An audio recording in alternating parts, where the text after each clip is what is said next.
last time I did this, my foot cramped. So I only got 4 of them in. Yeah, I can even feel it like cramping in my freaking hamstrings just putting my leg back there. That's a problem. All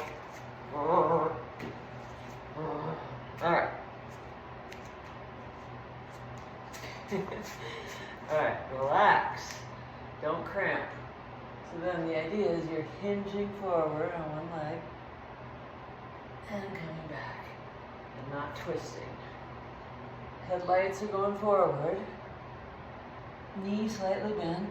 Hinging at the hips. Try and feel it in my ass.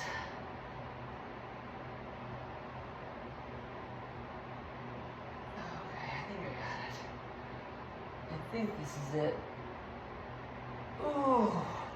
And I lost count. I felt like 5, 6, 7,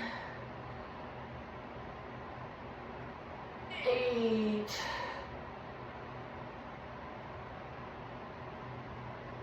9. Oh yeah, that's nice.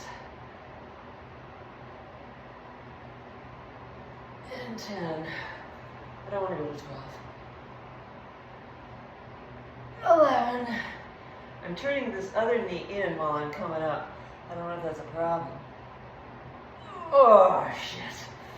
It's felt really a lot there.